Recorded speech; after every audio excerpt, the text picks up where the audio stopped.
Hello दोस्तों। Hello, मैं नितिन कुमार जांगिड़ लेकर आया हूँ अपना नेक्स्ट वीडियो। हम पढ़ रहे थे अपवर्तन। तो अपवर्तन में हमने लेंस पढ़ा था, लेंस के प्रकार पढ़े थे, लेंस से संबंधित कुछ परिभाषाएं पढ़ी थी। उसी को आगे बढ़ाते हैं अपन। आगे अपन लेते हैं लेंस से प्रतिबिंब बनने के नियम।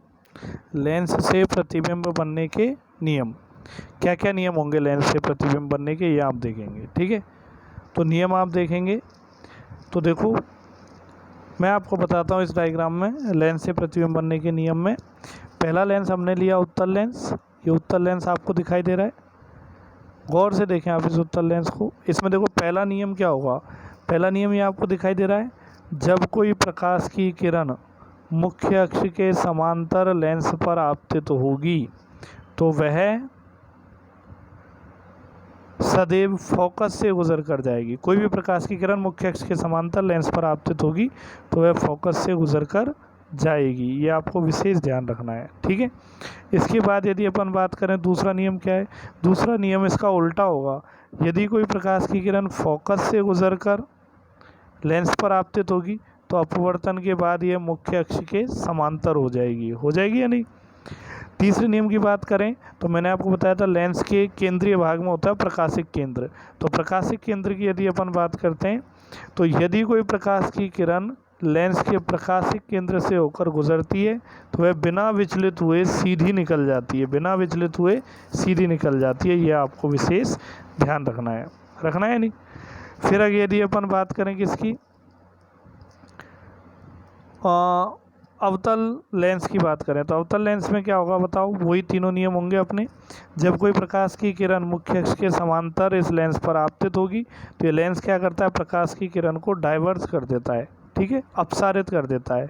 ठीक है, लेकिन यदि इसको पीछे की तरफ बढ़ाएं ये तो ये सदैव किससे गुजरेगी बताओ, फोकस से गुजरेगी। तो जब भी कोई प्रकाश की किरण मुख्य अक्ष के समांतर किसी अवतल लेंस पर आपतित होगी तो वह सदैव फोकस से गुजरेगी। दूसरा नियम वही होगा कि यदि कोई प्रकाश की किरण फोकस पर आपतित होगी तो अपवर्तन के बाद फोकस से गुजरकर, अब देखना आप फोकस से गुजरकर कैसे आपतित होगी। आप फिर से देखें कि जब कोई प्रकाश की किरण फोकस से गुजरकर अवतल लेंस पर आपतित होगी तो अपवर्तन के बाद ये मुख्य अक्ष के समांतर हो जाएगी। हो जाएगी या नहीं। ठीक है, कोई दिक्कत इसमें। इसी प्रकार तीसरी किरण लेते हैं। यदि कोई प्रकाश की किरण अवतल लेंस के प्रकाश केंद्र से गुजरकर आपतित होती है तो अपवर्तन के बाद ये बिना विचलित हुए सीधी निकल जाती है। तो लेंस से प्रतिबिंब बनने के 3 नियम है जो आपको याद रखने हैं, बड़े आसान है। ठीक है, इसके बाद यदि अपन आगे बढ़ते हैं तो आगे यदि देखेंगे अपन तो सेकेंड पेज पे चलते हैं। सेकेंड पेज में अपन सीखेंगे ये लेंस से प्रतिबिंब निर्माण। लेंस से प्रतिबिंब का निर्माण कैसे होता है। अब इसमें पहले अपन लेते हैं उत्तल लेंस से प्रतिबिंब निर्माण। तो उत्तल लेंस से प्रतिबिंब निर्माण के 6 केस होते हैं। पहला केस अपन पढ़ने जा रहे हैं। पहला केस क्या है, जब बिंब अनंत पर स्थित हो, जब वस्तु अनंत पर स्थित हो। जब वस्तु अनंत पर स्थित होगी तो आने वाली प्रकाश की किरणें कैसी होंगी बताओ, आपतित होने वाली प्रकाश की किरणें कैसी होंगी बताओ, समांतर। तो आप देख पा रहे हैं ये 2 प्रकाश की किरणें यहाँ पे आपतित हो रही हैं, है ना। पहली प्रकाश की किरण देखो आप, ये फोकस से गुजर कर जा रही है ना। पहली प्रकाश की किरण किससे गुजर कर जा रही है, फोकस से गुजर कर जा रही है। तो अपवर्तन के बाद ये क्या हो जाएगी बताओ, मुख्य अक्ष के समांतर हो जाएगी। ठीक है, और दूसरी प्रकाश की किरण जो है वो प्रकाश केंद्र से गुजर कर जा रही है। तो जो प्रकाश केंद्र से गुजर कर जाएगी वो सीधी निकल जाएगी। और दोनों प्रकाश की किरणें अपवर्तन के बाद जिस बिंदु पर काटेंगी वहाँ पे प्रतिबिंब बनेगा। तो देखो आप इस जगह पे प्रतिच्छेदन हो रहा है तो ये प्रतिबिंब बन रहा है यहाँ पे। किस बिंदु पे बन रहा है ये बताओ, एफ पे, फोकस पे। गौर से देखें एफ लिखा हुआ है वहाँ। तो देखो यदि बिंब अनंत पर स्थित हो या बहुत अधिक दूरी पर स्थित हो तो उसका प्रतिबिंब सदैव फोकस पर बनेगा। और कैसा होगा ये अपन पहले पढ़ चुके हैं, वास्तविक, उल्टा और छोटी साइज का, बिंदु आकार का या बहुत छोटे आकार का होगा। ये आपको ध्यान रखना है। दूसरे केस की बात करें कि जब वस्तु या बिंब कहाँ रखा हो बताओ, सी के पीछे रखा हो। आप देख पा रहे हो कि ये जो बिंदु है, ये वाला बिंदु ये है एफ, फोकस दूरी, ये वाला जो बिंदु है ये आपके पास है मुख्य फोकस एफ, ये वाला सॉरी ये ई लिख दिया मैंने गलती से, और ये जो इस जगह पे बिंदु है ये है सी, वक्रता केंद्र है या नहीं।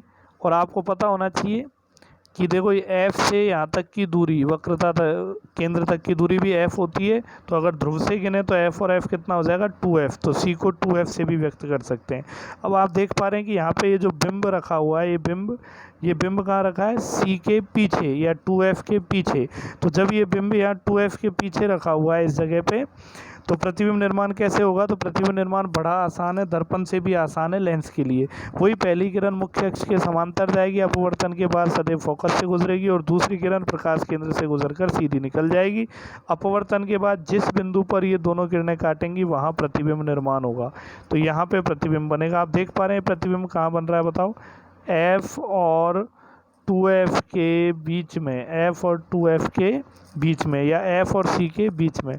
तो आपको ये ज्ञात होगा कि जब प्रकाश की किरण, जब कोई बिंब सी के पीछे या 2f के पीछे रखा हो तो प्रतिबिंब एफ और 2f के बीच में बनेगा। कैसा होगा, वास्तविक होगा, उल्टा होगा, और बिंब से छोटे आकार का होगा।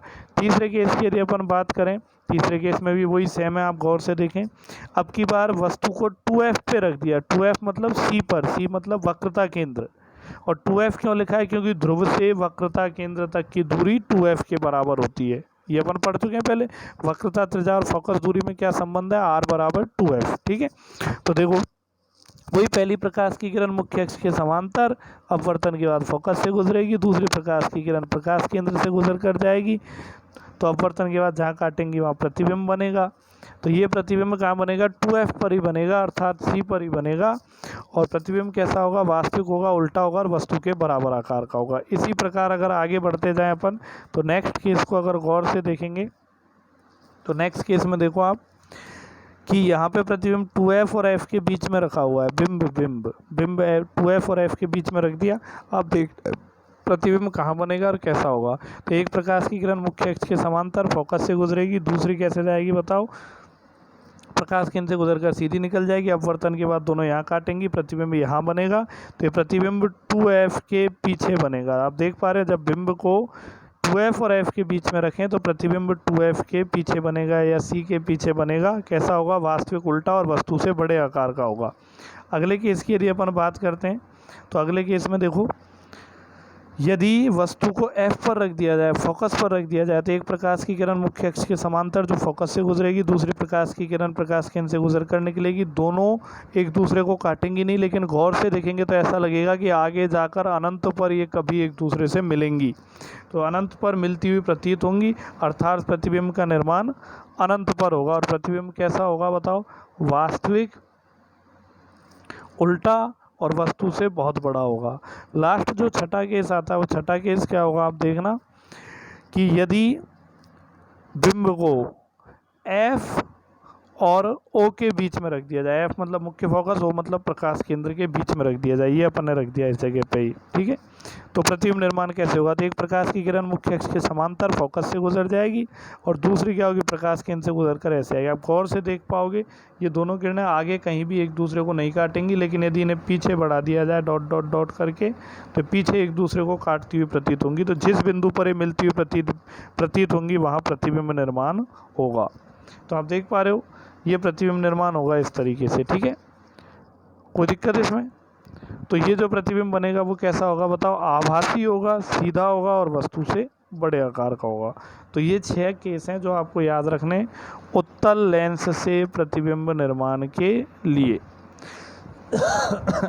आगे बात करते हैं अपन अवतल लेंस की। तो अवतल लेंस से प्रतिबिंब निर्माण के लिए आपके पास 2 केस आते हैं केवल, तो आप इनको गौर से देखेंगे। पहला केस देखें आप, अवतल लेंस से प्रतिबिंब निर्माण के लिए, तो इस डायग्राम में आप अगर गौर से देखते हो तो ये पूरा बना हुआ नहीं है। तो देखो पहला केस क्या है प्रतिबिंब निर्माण का, कि अवतल लेंस है और अपन बिंब को रख रहे हैं अनंत दूरी पर। बिंब को कहाँ रखेंगे बताओ, अनंत दूरी पर। अब अनंत पर यदि बिंब रखा हुआ है तो प्रकाश की किरणें कैसे आएंगी, आप देखना ध्यान से। तो प्रकाश किरण कैसे आएगी, एक प्रकाश की किरण तो आप ले लेंगे ऑप्टिकल सेंटर, प्रकाश केंद्र से। तो आपको पता है कि जो किरण प्रकाश केंद्र से गुजर कर जाती है वो सीधी निकल जाती है, और दूसरी जो प्रकाश की किरण लेंगे वो अपन लेंगे फोकस से गुजरते हुए। मान लें कि यहाँ पे फोकस है, तो एक प्रकाश की किरण ऐसे लेंगे अपन फोकस से गुजरते हुए, ये इस लेंस पर आपतित होगी। दोनों प्रकाश की किरणें समांतर आएंगी, क्योंकि वस्तु कहाँ रखी हुई है, अनंत पर रखी हुई है, तो दोनों एक दूसरे के समांतर आएंगी। लेकिन हमें पता है कि जो प्रकाश केंद्र से गुजर कर जाएगी वो तो सीधी निकल जाएगी, और जो फोकस से गुजर कर आएगी वो अपवर्तन के बाद क्या हो जाएगी बताओ? अपवर्तन के बाद मुख्य अक्ष के समांतर हो जाएगी। अपवर्तन के बाद कहाँ हो जाएगी बताओ? मुख्य अक्ष के समांतर हो जाएगी। ठीक है, तो आप इसको देख पाएंगे गौर से। मुख्य अक्ष के समांतर, ये थोड़ा गलत बन गया, मैं इसको मिटा देता हूँ। मुख्य फोकस पे लेना है, मैंने ये डायग्राम थोड़ा सा गलत बना दिया है।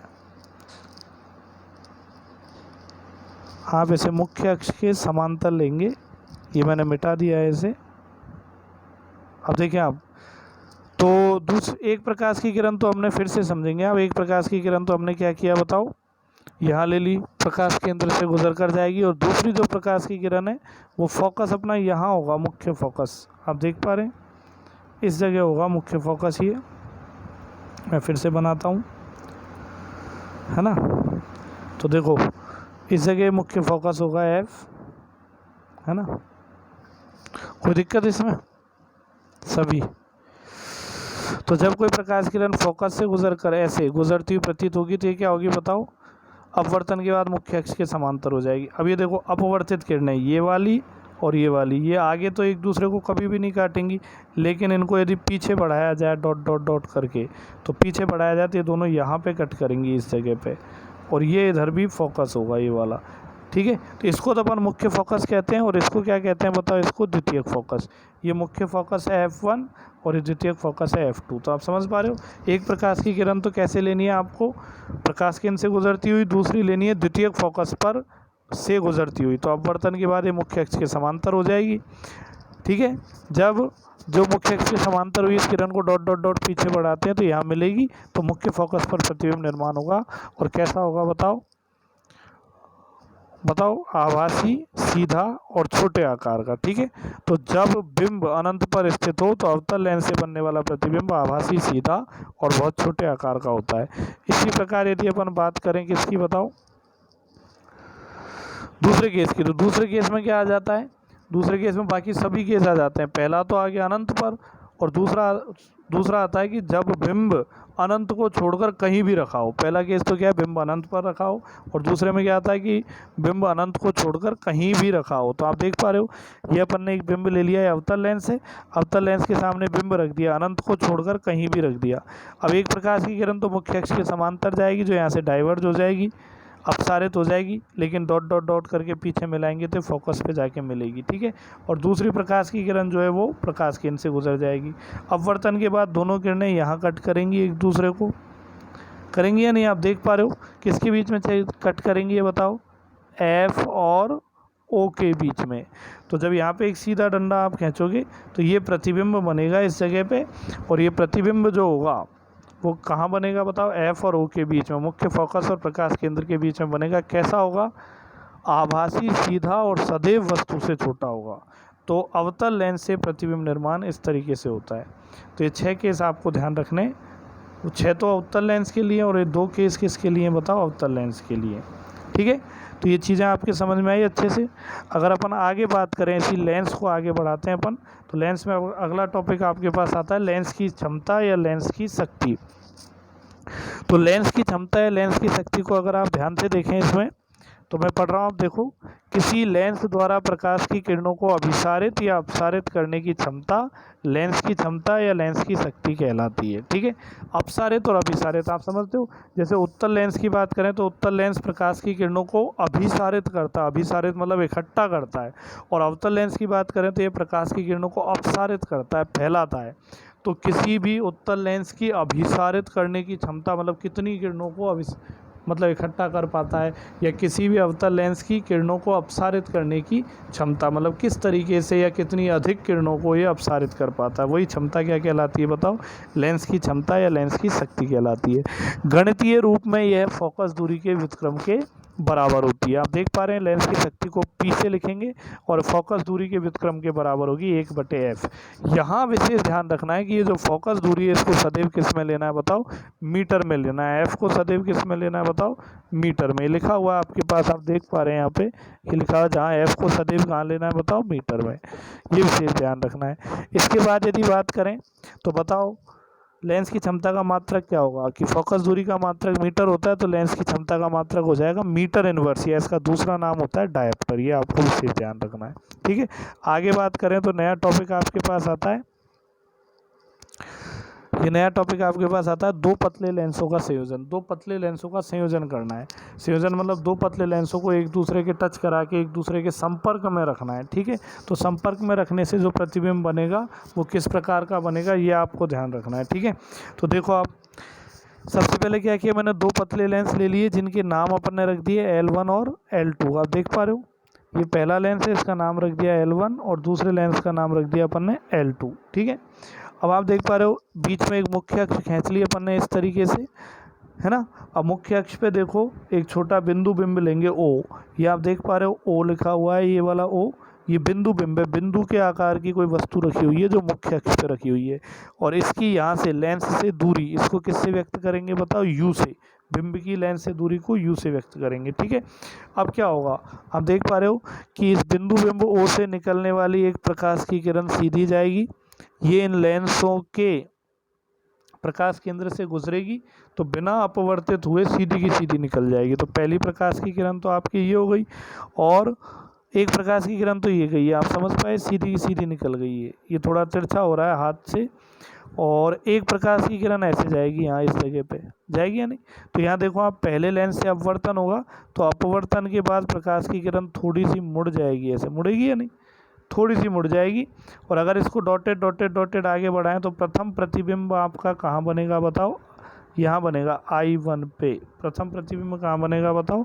I1 पे बनेगा। आप समझ पा रहे हो कि प्रकाश की किरण यहाँ पहले लेंस से जब अपवर्तित होगी तो अपवर्तन के बाद प्रथम प्रतिबिंब I1 पर बनेगा, जहाँ दोनों अपवर्तित किरणें एक दूसरे को काटेंगी। और ऐसा टॉपिक अपन पहले भी पढ़ चुके हैं, लेंस मेकर सूत्र, उसमें भी मैंने बताया था कि पहले लेंस से जो प्रथम प्रतिबिंब I1 बनाए, यही प्रतिबिंब दूसरे लेंस के लिए किसकी तरह कार्य करता है? बिंब की तरह कार्य करता है। तो ये जो I1 प्रतिबिंब है ये दूसरे लेंस के लिए बिंब की तरह कार्य करेगा। तो दूसरे लेंस से जब प्रकाश की किरण गुजर कर जाएगी तो इसका फिर से अपवर्तन होगा, और थोड़ा और अपवर्तन होने के कारण अंतिम प्रतिबिंब कहाँ बनेगा बताओ? थोड़ा सा और अपवर्तन होने के कारण दूसरे लेंस से अपवर्तन होगा, अंतिम प्रतिबिंब कहाँ बनेगा बताओ? यहाँ I पर बनेगा, बनेगा या नहीं? तो ये अंतिम प्रतिबिंब बन जाएगा I पर। क्लियर है? तो फिर से रिवाइज करता हूँ कि बिंदु O से एक प्रकाश की किरण चलेगी, वो पहले लेंस से अपवर्तन के बाद प्रथम प्रतिबिंब I1 बनाएगी, इस जगह पे प्रथम प्रतिबिंब I1 बनाएगी, और ये I1 प्रतिबिंब दूसरे लेंस के लिए बिंब की तरह कार्य करेगा, और अंतिम प्रतिबिंब बनेगा I इस जगह पे। इनकी दूरियां ले लेते हैं। I1 प्रतिबिंब की दूरी अपन ने मान ली लेंस से V1 है, और I प्रतिबिंब की दूरी अपन ने लेंस से मान ली है V है, ठीक है। ये इनके प्रकाश केंद्र हैं O1 और O2। ये M1 और M2 दो नाम दिए हैं, ये उन बिंदुओं के नाम है जहाँ पे प्रकाश की किरण अपवर्तित हो रही है। क्लियर है? अब यदि बात करें अपन तो पहला केस समझें आप। पहले लेंस की बात करें, प्रथम लेंस से अपवर्तन, तो प्रथम लेंस से अपवर्तन के लिए लेंस सूत्र लगाएं। तो आप देख पा रहे हैं कि जो लेंस सूत्र होता है वो क्या होता है बताओ? लेंस सूत्र होता है, जैसे दर्पण समीकरण पढ़ा है, दर्पण सूत्र पढ़ा है, 1/f बराबर 1/v प्लस 1/u। और लेंस सूत्र में क्या होता है? साइन चेंज हो जाता है, 1/f बराबर 1/v माइनस 1/u। तो देखो आप गौर से देखना, मैं पेज चेंज करूँगा, जब पेज पलटूंगा तो थोड़ी सी दिक्कत आएगी। तो आप यहाँ गौर से देखेंगे, पहले लेंस से जब बात करूँगा, पहले लेंस से अपवर्तन, तो पहले लेंस से अपवर्तन में ये जो O होगा ना अपना O, पहले लेंस से अपवर्तन की यदि मैं बात करूँगा तो ये जो आपका O होगा O, ये तो क्या होगा बताओ? बिंब। और I1 क्या होगा? प्रतिबिंब। मतलब ये जो u है ये तो बिंब की दूरी और v1 है वो प्रतिबिंब की दूरी। ध्यान रहेगा, पहले लेंस से अपवर्तन की बात करेंगे तो बिंब की दूरी u और प्रतिबिंब की दूरी v1, और जब दूसरे लेंस से अपवर्तन की बात करेंगे तो दूसरे लेंस से अपवर्तन की यदि बात करेंगे तो ये जो I1 प्रतिबिंब है ये बिंब की तरह कार्य करेगा और कैपिटल I क्या होगा, अंतिम प्रतिबिंब। तो जब दूसरे लेंस से अपवर्तन की यदि बात करेंगे तो ये तो बिंब की दूरी की तरह कार्य करेगा v1, और ये जो v है ये प्रतिबिंब की दूरी की तरह कार्य करेगा। तो ये आपको दिमाग में रखना है। तो इसी को लेके आगे बढ़ते हैं, मैं पेज चेंज करता हूँ। तो नेक्स्ट पेज में यदि अपन चलते हैं तो नेक्स्ट पेज में आप समझ पाओगे। देखो यहाँ लिखा हुआ है लेंस L1 से अपवर्तन के लिए लेंस सूत्र। ये लेंस L1 से अपवर्तन, L1 है ये, अपवर्तन के लिए लेंस सूत्र से। अब लेंस सूत्र क्या होता है मैं आपको बता रहा हूँ, 1/f बराबर 1/v माइनस 1/u, ये लेंस सूत्र है। ठीक है, दर्पण में यहाँ बीच में प्लस आता है, लेंस में यहाँ पे क्या आता है, माइनस। ये ध्यान रखना है। अब देखो आगे यदि अपन बात करें तो पहले लेंस के लिए अपवर्तन लगा तो 1/f बराबर 1/v माइनस 1/u। ठीक है, तथा आवर्धन लगाएं तो आवर्धन का फॉर्मूला क्या होता है, तो आवर्धन का फॉर्मूला आपने पढ़ा है, दर्पण के लिए आपने आवर्धन का फॉर्मूला पढ़ा है, m बराबर क्या पढ़ा है बताओ, m बराबर h' बराबर माइनस v/u, यही पढ़ा था। लेकिन यदि लेंस की बात करेंगे तो लेंस में चिन्ह बदल जाता है। लेंस के लिए आवर्धन का फॉर्मूला होगा प्लस v/u, ये अपन 10th क्लास में पढ़ के आ चुके हैं, और दर्पण समीकरण पूरा डेराइव करके बताए। लेंस समीकरण का डेरिवेशन अपने सिलेबस में है नहीं, चाहें तो अपन डेराइव कर सकते हैं। डायरेक्टली याद रखें कि दर्पण के लिए जो चिन्ह है लेंस के लिए वो चिन्ह क्या हो जाते हैं, अपोजिट हो जाते हैं, केवल कौन से फॉर्मूलों में, लेंस सूत्र और आवर्धन के फॉर्मूलों में। ठीक है, तो लेंस के लिए आवर्धन का फॉर्मूला होगा v/u। तो देखो आवर्धन की बात करें तो मैंने आवर्धन पता किया ही, m बराबर v/u। ठीक है, कोई दिक्कत इसमें। अब यहाँ v की जगह क्या लिखेंगे बताओ, v1। v की जगह क्या लिखेंगे बताओ, v1 वो लिखेंगे या नहीं, क्योंकि मैं आपको बता चुका हूँ कि पहले लेंस से बिंब की दूरी u है और जो पहला प्रतिबिंब बनता है उसकी दूरी क्या है, v1। ठीक है, अब आगे आओ, लेंस L2 से अपवर्तन के लिए लेंस सूत्र से, तो L2 से अपवर्तन के लिए लेंस सूत्र लगाओ। तो मान लेते हैं अपन कि पहले लेंस की फोकस दूरी थी ये f1, और अब दूसरे लेंस के लिए लगा रहे हैं तो इसकी फोकस दूरी कितनी होगी बताओ, f2। तो 1/f2 बराबर, अब दूसरे लेंस के लिए क्या था कि जो पहले लेंस से जो प्रतिबिंब बना वो दूसरे लेंस के लिए बिंब का कार्य करता है, तो बिंब की दूरी किससे लिखेंगे, I1 v1, ध्यान है आपको, v1 से लिखेंगे। तो बिंब की दूरी v1 होगी या नहीं, और अंतिम प्रतिबिंब की दूरी क्या होगी, v। तो जब फार्मूला लगाएंगे 1/f बराबर 1/v माइनस 1/u, तो फार्मूला क्या रखेंगे दूसरे लेंस के लिए, 1/f2, बिंब की दूरी क्या होगी, अंतिम प्रतिबिंब की 1/v, और माइनस बिंब की दूरी होगी 1/v1, क्योंकि पहले वाले लेंस से जो प्रतिबिंब बनाए उसकी दूरी v1 है और वही इसके लिए बिंब की तरह कार्य करेगा। और अगर आवर्धन की बात करें दूसरे लेंस का आवर्धन, तो m2 बराबर फार्मूला क्या बताया था, v/u। तो यहाँ पे v की जगह तो क्या लिखेंगे, प्रतिबिंब की दूरी v, और u की जगह क्या लिखेंगे, बिंब की दूरी v1। तो v/v1 ये फार्मूला बनेगा, आप समझ पा रहे हैं। अब आगे देखो, ये दोनों ले लिए। अब समीकरण 1, ये वाला समीकरण 1 है और ये वाला है आपके पास समीकरण नंबर 2। इन दोनों समीकरणों को आप जोड़ दें, तो जोड़ो 1/f1 ये प्लस 1/f1 है और ये वाला 1/f2 है ना। तो 1/f1 प्लस 1/f2 करें तो 1/f1 प्लस 1/f2 इधर जोड़ोगे तो ये तो कट जाएगा आपके पास, माइनस 1/v1 और प्लस 1/v1, ये तो कट जाएगा। आप करके देखें, रफ कॉपी में आ जाएगा आपके समझ में। तो 1/v माइनस 1/u रह जाएगा। और अब ये भी बताया मैंने, 1/v माइनस 1/u को क्या बोलेंगे, 1/f।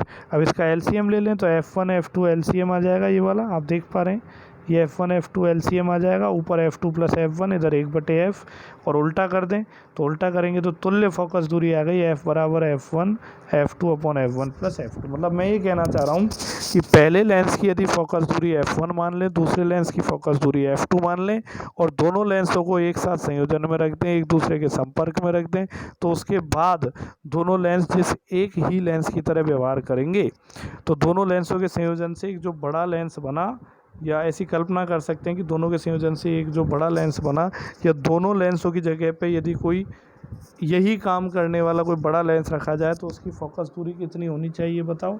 तो उसकी फोकस दूरी कितनी होनी चाहिए, F बराबर F1 F2 upon F1 plus F2। आप समझ पा रहे हैं।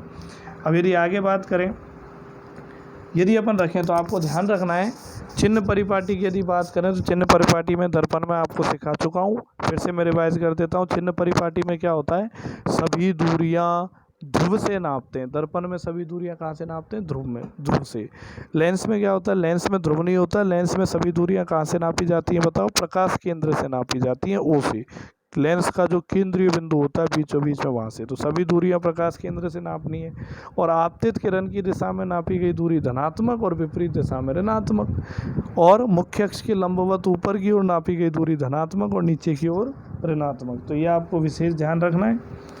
तो इसी चिन्ह परिपाटी से यदि बात करें तो जो उत्तल लेंस होगा इसकी जो फोकस दूरी वो सदैव क्या होती है, धनात्मक। देखिए आप कैसे, उत्तल लेंस कैसा होता है, ऐसा उत्तल लेंस होता है, ये मुख्य अक्ष है, ये प्रकाश की किरण इधर से आपतित हो रही है और ये इधर फोकस से गुजरेगी।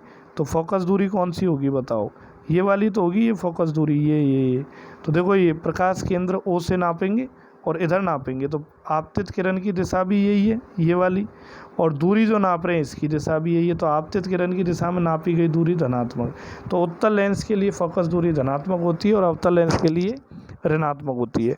तो यदि F1 और F2 के मान या चिन्ह के साथ रखे जाएं और मान लो कि ये जो फॉर्मूला है F बराबर F1 F2 upon F1 plus F2, इसको हल करने पर यदि F का मान धनात्मक आता है तो F का मान धनात्मक है तो धनात्मक फोकस दूरी किसकी होती है, उत्तल लेंस की। तो पूरा संयोजन किसकी तरह व्यवहार करेगा, उत्तल लेंस की तरह व्यवहार करेगा। और यदि F का मान ऋणात्मक आता है तो ऋणात्मक फोकस दूरी किसकी होती है, अवतल लेंस की। तो पूरा संयोजन अवतल लेंस की तरह व्यवहार करेगा। ठीक है, ये तो फोकस दूरी की बात हुई, समझ आया आपके। तो पुनः ये फार्मूला ध्यान रखना है, 1/F बराबर 1/F1।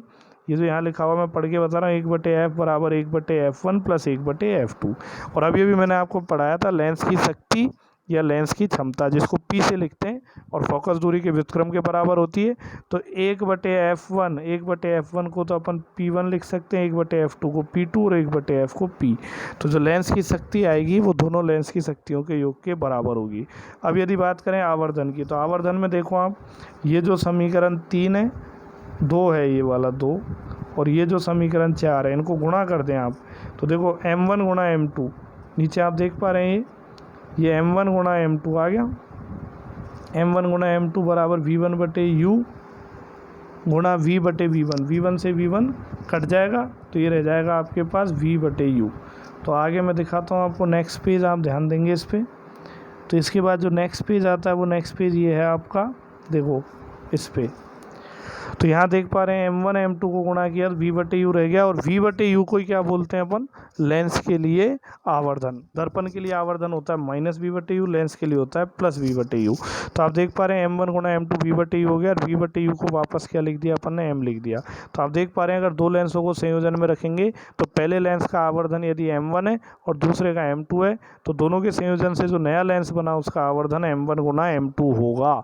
मतलब एक लेंस से जो प्रतिबिंब बन रहा है वो बिंब से 2 गुना बड़ा है, और दूसरे लेंस से भी जो प्रतिबिंब बन रहा है वो बिंब से 3 गुना बड़ा है। और दोनों को संयोजन में रख दें तो 2 गुना और 3 गुना दोनों गुना कर दें तो 6 गुना बड़ा प्रतिबिंब बनेगा। मतलब आवर्धन जो होगा वो कई गुना हो जाएगा। ठीक है, आगे यदि बात करते हैं अपन किसकी बताओ, ये नोट लगा रखें। यदि n लेंसों का संयोजन हो तो फॉर्मूला वही रहेगा, 1/F बराबर 1/F1 plus 1/F2 plus 1/F3 dot dot dot 1/Fn। और यदि शक्ति के रूप में लेना चाहें तो 1/F को P बोलते हैं, तो P बराबर P1 plus P2 plus P3 dot dot dot Pn।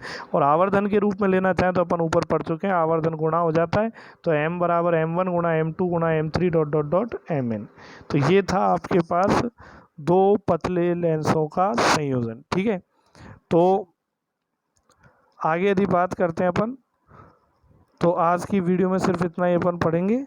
और इस वीडियो को देख के आप बताएंगे कि ये जो सब आपको जो दिखाई दे रहा है वो पहले से क्लियर है या नहीं। पहले ये जो मैंने हाथ से जो वीडियो बनाई उनमें शायद मेरा रिटर्न वर्क क्लियर नहीं आ रहा था, तो अभी आपको पता करना है कि ये क्लियर है या नहीं। ठीक है, और क्लियर करने के बाद मुझे कमेंट करने कैसा लगा आपको ये पढ़ के। अगर ये वीडियो अच्छा है तो इसको कंटिन्यू करें। ठीक है, धन्यवाद दोस्तों। इसको रिटर्न वर्क करें, और पिछली वीडियो शायद देखे नहीं है कुछ दोस्तों ने अभी तो सभी वीडियो कंप्लीट देख लें, और नोट्स वगैरह को आप सीक्वेंस में जमा लें। वैसे पेज नंबर डले हुए हैं सभी पे, और आगे के नोट्स जो आप पूछ रहे थे वो भी मैं डाल रहा हूँ।